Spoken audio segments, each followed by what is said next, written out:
Hi hello आणि नमस्कार. मी शिवम बोरकर, गुरुजी कोचिंग या युट्यूब चॅनलवर आपल्या सर्वांचं स्वागत आहे. चला, या लेक्चरमध्ये आपल्याला काय बघायचे बघा, की असे इक्वेशन बघायचे की जे रिड्यूस होतात कशामध्ये, लिनियर इक्वेशन इनटू व्हेरिएबल मध्ये, ज्याच्यावर आधारित बघा आपले असणारे प्रॅक्टिस सेट 1.4, ज्याच्यामधले बघा आपल्याला 2 क्वेश्चन आज बघायचे. तर यामध्ये बघा एक बुक मधील ऍक्टिव्हिटी आहे, ज्याच्यामध्ये बघा आपल्याला काय विचारलेलं आहे, कंप्लीट द फॉलोइंग टेबल आपल्याला विचारलेलं आहे. तर या ठिकाणी बघा आपल्याला दिलेले ते इक्वेशन, त्यानंतर बघा सेकंड कॉलम मध्ये आपल्याला विचारलेले तर नंबर ऑफ व्हेरिएबल, आणि त्यानंतर आपल्याला विचारले वेदर लिनियर ऑर नॉट, म्हणजे आपल्याला ठरवायचे ते लिनियर आहेत का नाहीत. तर या ठिकाणी बघा, या ठिकाणी आपल्याला 2 व्हेरिएबल दिसत आहेत, एक्स आणि वाय, म्हणून या ठिकाणी लिहिले 2 व्हेरिएबल, आणि हे इक्वेशन लिनियर होत नाही कारण की जे व्हेरिएबल आहेत ते कुठे आहेत, डिनोमिनेटर मध्ये आहेत. आणि याबद्दलचं सगळं आपण की ज्यावेळेस आपण लिनियर इक्वेशन इनटू व्हेरिएबल हे चॅप्टर सुरुवात केली त्यावेळेस आपण बघितलं होतं की असे इक्वेशन लिनियर इक्वेशन होत नाहीत. त्यानंतर बघा या सेकंड इक्वेशन मध्ये सुद्धा बघा या ठिकाणी एक्स यूज केलेला आहे, वाय यूज केलेला आहे, याचा अर्थ या ठिकाणी एकूण किती व्हेरिएबल यूज केलेले आहेत, 2 व्हेरिएबल यूज केलेले आहेत. आणि ते व्हेरिएबल बघा, व्हेरिएबल सोबत अजून एक टर्म आहे आणि ती कुठे, डिनोमिनेटर मध्ये, म्हणून या ठिकाणी सुद्धा पण आपण काय लिहिणार, नॉट लिनियर. हे लिनियर इक्वेशन त्या ठिकाणी होणार नाहीत. नेक्स्ट बघा, या ठिकाणी सुद्धा एक्स यूज केलेलं आहे, या ठिकाणी वाय यूज केलेलं आहे, एकूण त्या ठिकाणी 2 व्हेरिएबल यूज केलेले आहेत, म्हणून या ठिकाणी लिहिणार 2, आणि हे सुद्धा इक्वेशन काय होणार, नॉट लिनियर. त्यानंतर बघा या ठिकाणी बघा जे लास्ट वाला आपलं जे इक्वेशन आहे त्याच्यामध्ये सुद्धा 2 व्हेरिएबल येतं. जसं या ठिकाणी बघा एक्स वाय हे 2 व्हेरिएबल त्या ठिकाणी काय केलेले तर यूज केलेले आहेत, म्हणून या ठिकाणी काय लिहिणार बघा, नंबर ऑफ व्हेरिएबल 2 आहेत, आणि त्या ठिकाणी सुद्धा बघा जे व्हेरिएबल आहेत, जे व्हेरिएबल सोबत टर्म आहेत त्या कुठे, डिनोमिनेटर मध्ये येतं, म्हणून हे इक्वेशन सुद्धा त्या ठिकाणी लिनियर होणार नाही, म्हणजे काय, नॉट लिनियर. आता आपल्याला बघायचं बघा की हे जे इक्वेशन येतं दिलेले, या ज्या ऍक्टिव्हिटी मध्ये क्वेश्चन दिलेले तर इक्वेशन दिलेले, तर याला आपण लिनियर इक्वेशन इनटू व्हेरिएबल मध्ये कन्वर्ट करू शकतो. तर बघा कशा पद्धतीनं, ज्याच्यामध्ये बघा आपल्याला काय विचारलं जाईल, असे इक्वेशन काय म्हणतील ते सायमल्टेनियसली काय करा म्हणतील, सॉल्व्ह करा. तर या ठिकाणी बघा याला द्यायचं इक्वेशन नंबर फर्स्ट, त्यानंतर बघा याला द्यायचं इक्वेशन नंबर सेकंड, त्यानंतर बघा क्वेश्चन मध्ये 2 व्हेरिएबल यूज केलेले तर एक्स आणि वाय. तर याच्या व्यतिरिक्त आपली पहिली स्टेप, याच्या व्यतिरिक्त दुसरं व्हेरिएबल आपल्याला काय करायचंय, कन्सिडर करायचंय, आणि ते काय करायचंय त्या ठिकाणी यूज करायचंय. जसं या ठिकाणी बघा आपल्याला दिसत आहे बघा, हे इक्वेशन जरी या पद्धतीने असेल तर हे या पद्धतीने आहे बघा, 2 into 1/x minus 3 into 1/y is equal to त्या ठिकाणी काय येणार, 15. अशा पद्धतीचं हे इक्वेशन आहे. हे इक्वेशन काय येणार, 8 into 1/x plus 5 into 1/y is equal to 77. अशा पद्धतीचं हे इक्वेशन आपल्याला दिसायला पाहिजे. तर त्या ठिकाणी बघा आपण 1/x च्या जागी x आणि y च्या व्यतिरिक्त व्हेरिएबल आपल्याला काय करायचं, यूज करायचे. तर 1/x च्या जागी आपण दुसरा व्हेरिएबल यूज करू शकतो, आणि 1/y च्या जागी आपण परत एक दुसरा व्हेरिएबल त्या ठिकाणी काय करू शकतो, यूज करू शकतो. म्हणून या ठिकाणी लिहिणार सबस्टिट्यूट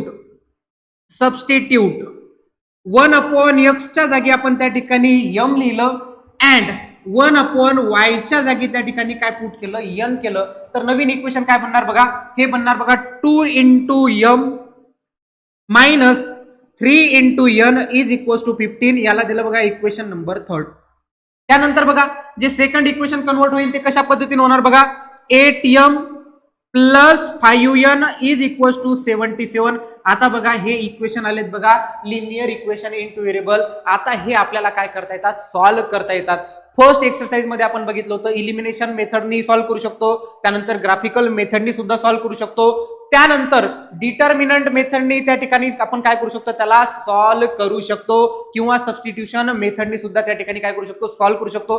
चला आपण या ठिकाणी काय करू, इलिमिनेशन मेथडनी याला काय करू, सॉल्व्ह करू. तर या ठिकाणी बघा इक्वेशन थर्डला आपण 5 नी मल्टिप्लाय करू, आणि इक्वेशन फोर्थला त्या ठिकाणी 3 नी मल्टिप्लाय करू, म्हणजे आपल्याला काय करता येईल, n ची जे टर्म आहे ती काय करता येईल, इलिमिनेट करता येईल. म्हणून या ठिकाणी लिहिणार आपण multiplying equation third by 5 and equation fourth by त्या ठिकाणी किती, 3. मग नवीन इक्वेशन बघा की इक्वेशन 3 ला आपण 5 न मल्टिप्लाय करत आहे, तर प्रत्येक टर्मला काय करावं लागेल, 5 न मल्टिप्लाय, 5 इंटू 2 त्या ठिकाणी काय होणार 10m, त्यानंतर 5×3 त्या ठिकाणी 15n, आणि 15×5 त्या ठिकाणी काय होणार 75. परत नवीन इक्वेशन भेटलं त्याला देणार इक्वेशन नंबर त्या ठिकाणी काय येणार 5th. त्यानंतर बघा की फोर्थ इक्वेशनला आपण मल्टिप्लाय करत आहे 3 न, तर 8 त्रिक त्या ठिकाणी होणार 24m, त्यानंतर 3 5 15n आणि त्या ठिकाणी बघा 77 गुणिला 3 7 त्रिक 21, हातच्याले 2 7 त्रिक 21, 7 त्रिक 21 आणि त्या ठिकाणी 2 किती होणार 231, बरोबर ना. आता यांची काय करायची आपल्याला ऍड करायची, दोन्ही इक्वेशनची त्या ठिकाणी काय करायची आपल्याला ऍड करायची. म्हणून या ठिकाणी लिहिणार बघा ऍड इक्वेशन, ऍड इक्वेशन त्या ठिकाणी बघा फिफ्थ आणि सिक्स्थ काय करायची आपल्याला ऍडिशन करायची आहे. नेक्स्ट बघा कशा पद्धतीने लिहिणार या ठिकाणी 10m त्यानंतर minus 15n is equals to 75, हे झालं आपलं इक्वेशन फिफ्थ. त्यानंतर बघा आपलं जे सिक्स्थ इक्वेशन आहे ते काय 24m plus 15n is equals to त्या ठिकाणी बघा 231 त्या ठिकाणी येते. नेक्स्ट बघा यांची करायची ऍडिशन 10 अधिक 34 बरोबर किती होणार, सॉरी 10 अधिक 24 किती होणार 34m होणार, वजा 15 अधिक 15 त्या ठिकाणी काय होणार कॅन्सल. त्यानंतर या ठिकाणी जर ऍडिशन केली तर बघा काय होणार 5 आणि 1 काय होणार 6, त्यानंतर 7 आणि 3 10, 10 शी 0 हाताला 1 आणि 2 आणि 1 त्या ठिकाणी काय होणार 306. त्यानंतर बघा 34 मल्टिप्लाय तिकडे गेल्याच्या नंतर काय होणार डिवाइड, म्हणजे एम ची व्हॅल्यू बघा काय मिळणार आपल्याला 306 भागिला 34 आणि 34 न बघा 306 ला भाग जातो कितीचा त्या ठिकाणी 9चा भाग जातो, म्हणजे एम ची व्हॅल्यू किती मिळाली आपल्याला 9. आलेली व्हॅल्यू आपण कोणत्या इक्वेशन मध्ये पुट करू शकतो, फिफ्थ मध्ये पुट करू शकतो, सिक्स्थ मध्ये पण त्या ठिकाणी काय करू शकतो पुट करू शकतो. आपण इक्वेशन थर्ड मध्ये त्या ठिकाणी काय करू पुट करून देऊ. मग या ठिकाणी करणार put m is equals to 9 in equation त्या ठिकाणी बघा थर्ड इक्वेशन मध्ये आपण काय करताय पुट करताय. मग या ठिकाणी बघा काय होणार 2 into 9 मायनस त्या ठिकाणी काय येणार 3n इज इक्वल्स टू 15, त्यानंतर बघा 9 दोन्ही किती होणार 18, त्यानंतर हे वजा 3n इज इक्वल्स टू 15, त्याच्यानंतर मायनस 3n तिकडे गेल्याच्या नंतर काय होणार प्लस 3n, हे 3n ऍज इट इज, त्यानंतर बघा हे 18 ऍज इट इज प्लस 15 इकडे आल्याच्या नंतर काय होणार मायनस 15, त्यानंतर बघा 3n बरोबर 18 मधून 15 गेले किती राहिले 3, त्यानंतर परत 3 मल्टिप्लाय तिकडे गेल्याच्या नंतर डिवाइड, या ठिकाणी बघा 3 डिवाइडेड बाय 3 आन्सर त्या ठिकाणी काय मिळणार आपल्याला 1. या ठिकाणी बघा m ची व्हॅल्यू मिळाली 9, n ची व्हॅल्यू त्या ठिकाणी काय मिळाली 1, पण आपल्याला m आणि n ची व्हॅल्यू नाही पाहिजे, आपल्याला कोणाची पाहिजे x आणि y ची. मग आता ही जे तुम्ही नवीन व्हेरिएबलची व्हॅल्यू फाइंड केली याला परत काय करायचं रिप्लेस करायचं. मग या ठिकाणी लिहिणार बघा resubstitute the value of m and n. तर या ठिकाणी बघा m च्या जागी आपण काय पुट केलं होतं m is equals to 1 upon x and n is equals to 1 upon y. तर या ठिकाणी बघा m ची व्हॅल्यू काय आलेली आहे 9 is equals to 1 upon x and n ची व्हॅल्यू काय आली त्या ठिकाणी 1 is equals to 1 upon y. तर हे x डिवाइडेड मध्ये इकडे आल्याच्या नंतर मल्टिप्लाय, त्यानंतर परत 9 मल्टिप्लाय तिकडे गेल्याच्या नंतर करणार डिवाइड, म्हणजे x ची व्हॅल्यू त्या ठिकाणी काय मिळणार आपल्याला 1 अपॉन 9, त्यानंतर y ची व्हॅल्यू या ठिकाणी बघा त्याच पद्धतीने काय मिळणार आपल्याला 1. म्हणजे या ठिकाणी आपल्याला जे सोल्युशन सेट मिळालं ते काय मिळालं 1 डिवाइडेड बाय 9 कोमा त्या ठिकाणी काय 1, हे काय होणार या सायमल्टेनियस इक्वेशनचं काय होणार त्या ठिकाणी सोल्युशन होणार. तर अशा पद्धतीने आपल्याला काय करावं लागणार आहे सॉल्व्ह करावं लागणार आहे. तर बघा कशा स्टेप आपल्याला फॉलो करायचे आहेत. जसं आपण बघितलं की त्या इक्वेशन मध्ये x आणि y व्हेरिएबल होतं, तर पहिलं आपण काय केलं select suitable variable other than those which are use in the equation. जे पण व्हेरिएबल आहे त्याच्या व्यतिरिक्त दुसरं व्हेरिएबल आपल्याला काय करायचंय कन्सिडर करायचंय. त्यानंतर काय करायचं बघा रिप्लेस करायचं the given variable with new variable such that the given equation become linear equation in two variable. अशा पद्धतीने आपल्याला काय करायचं व्हेरिएबल रिप्लेस करायचं की ज्याच्यामुळं ते इक्वेशन कन्वर्ट झालं पाहिजे बघा linear equation in two variable मध्ये. नेक्स्ट बघा काय करायचं जे नवीन इक्वेशन भेटतील आपल्याला नवीन व्हेरिएबल मध्ये त्याला काय करायचं सायमल्टेनियसली सॉल्व्ह करायचं, ज्याच्यामधून आपल्याला नवीन व्हेरिएबलची त्या ठिकाणी काय होईल व्हॅल्यू फाइंड होईल, आणि नंतर शेवटची स्टेप काय करायची त्या ज्या व्हॅल्यू येतात रिप्लेस करायच्या आपल्या कोणासोबत जे आपण जुने व्हेरिएबल होते जे ओल्ड व्हेरिएबल होते जे इक्वेशन मध्ये दिलेले होते त्याच्यासोबत. तर अशा पद्धतीने बघा आपल्याला काय करता येतात क्वेश्चन सॉल्व्ह करता येतात. परत बघा एक क्वेश्चन ज्याच्यामधून आपला पूर्णच्या पूर्ण डाऊट काय होऊन जाईल क्लिअर होईल. तर याला द्यायचं बघा या ठिकाणी इक्वेशन नंबर फर्स्ट, याला द्यायचं बघा इक्वेशन नंबर सेकंड. हे इक्वेशन अशा पद्धतीने असणार आहे 10 into 1 upon x plus y plus 2 into 1 upon x minus y is equals to 4. म्हणजे आता आपल्याला कळालं की आपल्याला या ठिकाणी काय करावं लागेल पुट करावं लागेल 1 upon x plus y च्या जागी आपल्याला त्या ठिकाणी काय पुट करावं लागेल यम आणि 1/x मायनस वायच्या जागी आपल्याला काय पुट करता येईल यन. यम आणि यनच्या जागी तुम्ही पी आणि क्यू दुसरं व्हेरिएबल यूज करू शकता, आर आणि एस हे सुद्धा व्हेरिएबल यूज करू शकता. फक्त त्या व्हेरिएबलच्या व्यतिरिक्त आपल्याला काय करावं लागेल त्या ठिकाणी दुसरं व्हेरिएबल काय करावं लागेल यूज करावं लागेल. तर नेक्स्ट बघा हे जे इक्वेशन कन्वर्ट होतील कसे कन्वर्ट होतील बघा. या ठिकाणी येणार 10m plus 2n is equal to 4 हे झालं बघा आपलं इक्वेशन थर्ड. किंवा या ठिकाणी बघा आपल्याला काय करता येईल बघा की प्रत्येक नंबर या ठिकाणी बघा डिवाइडेड आहे 2 न, या ठिकाणी डिवाइड करून टाका, डिवाइड बाय 2 न. जर 2 न डिवाइड केलं तरी काय होणार 5m बे 5 10, त्यानंतर बे 1 बे, त्यानंतर बघा या ठिकाणी काय येणार बे 1 बे आणि या ठिकाणी काय येणार बे 2 4, याला देणार इक्वेशन नंबर थर्ड.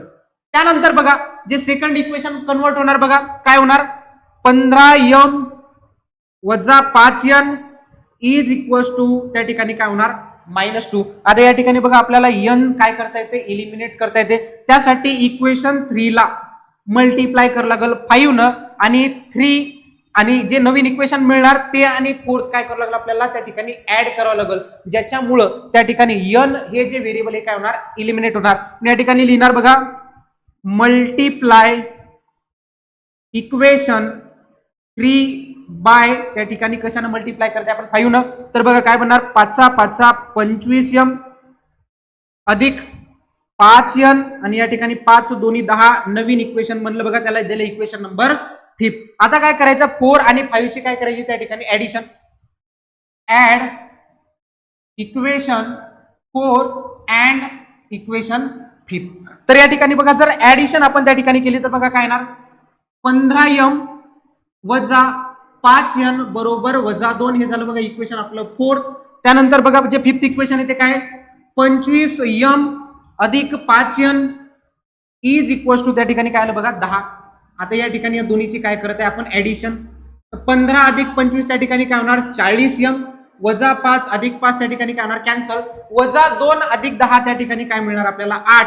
त्यानंतर 40 बघा काय तर मल्टिप्लाय तिकडे गेल्याच्या नंतर काय होणार डिवाइड, म्हणजे m is equal to 8 divided by 40, 8 1 8 8 5 40. तर या ठिकाणी बघा m ची व्हॅल्यू आपल्याला मिळाली 1/5. ही व्हॅल्यू कोणत्या तरी इक्वेशन मध्ये काय करू शकतो आपण पुट करू शकतो, तर इक्वेशन 3 मध्ये आपण ही व्हॅल्यू काय करून देऊ पुट करून देऊ. Put m is equal to 1/5 in equation third equation मध्ये आपण पुट करून देणार. तर कसं बनणार बघा 5 into 1/5 plus n is equal to 2, 5 5 काय झाले cancel, 1 plus n is equal to 2, त्यानंतर प्लस 1 इकडे गेल्याच्या नंतर काय होणार मायनस, म्हणजे काय मिळणार 2 - 1 आपल्याला काय मिळणार 1. तर या ठिकाणी बघा जे न्यू व्हेरिएबल आहे त्याची व्हॅल्यू काय केली आपण त्या ठिकाणी फाइंड केली. आता याला काय करायचं रिसबस्टिट्यूट करायचं ओल्ड व्हेरिएबल सोबत, म्हणून या ठिकाणी काय करणार बघा रिसबस्टिट्यूट 1/x प्लस सॉरी काय 1/m च्या जागी आपल्याला रिसबस्टिट्यूट करायचंय, 1m च्या जागी काय रिसबस्टिट्यूट करायचं 1/x plus y and n च्या जागी काय करायचं 1/x मायनस y. तर m ची व्हॅल्यू त्या ठिकाणी आपण फाइंड केलेली बघा 1/5 is equal to 1/x plus y and n च्या जागी बघा n ची व्हॅल्यू काय आलेली त्या ठिकाणी 1 is equal to 1/x minus y. त्यानंतर बघा क्रॉस मल्टिप्लिकेशन करून या x प्लस y इंटू 1 काय होणार x plus y is equal to 5 into 1 काय होणार 5. तर या ठिकाणी बघा 5 पर्यंत इक्वेशन झाले, तर या इक्वेशनला नंबरिंग करायची त्या ठिकाणी 6. त्यानंतर या ठिकाणी जर डिवायडेड मध्ये इकडे आल्याच्या नंतर काय होणार मल्टिप्लाय आणि 1 न मल्टिप्लाय केले तर काय भेटणार आपल्याला तीच व्हॅल्यू, मग हे इक्वेशन कन्वर्ट होईल बघा x minus y is equal to 1. हे झालं बघा इक्वेशन आपलं 7.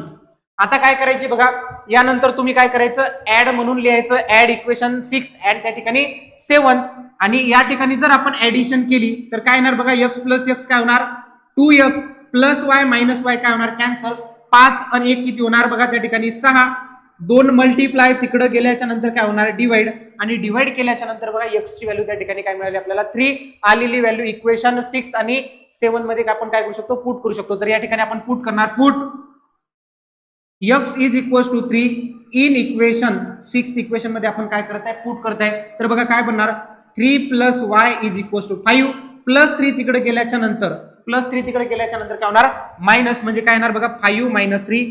तर y ची व्हॅल्यू त्या ठिकाणी काय मिळाली आपल्याला 2. मग या ठिकाणी बघा सोल्युशन काय मिळालं आपल्याला 3, 2 is the solution of given equation, त्या गिव्हन इक्वेशनचं काय त्या ठिकाणी सोल्युशन आहे. तर अशा पद्धतीने बघा, जर आधीच्या गोष्टी जर व्यवस्थित केल्यात तर त्या ठिकाणी बघा आपल्याला या एक्सरसाइज मध्ये अडचण जात नाही. तर अतिशय सोपी अशी एक्सरसाइज आहे, प्रॅक्टिस सेट 1.4, ज्याला आपण अतिशय जर त्या ठिकाणी जर आपण चांगल्या पद्धतीची प्रॅक्टिस केली तर एकदम कमी वेळेत म्हणजे स्पीडनं त्या ठिकाणी आपण त्याला काय करू शकतो, सॉल्व्ह करू शकतो. तर आजच्या या व्हिडिओला या ठिकाणी थांबूयात. जर तुम्हाला व्हिडिओ आवडला असेल तर नक्की लाईक करा आणि जर चॅनलला नवीन असाल तर नक्की सबस्क्राईब करा. धन्यवाद.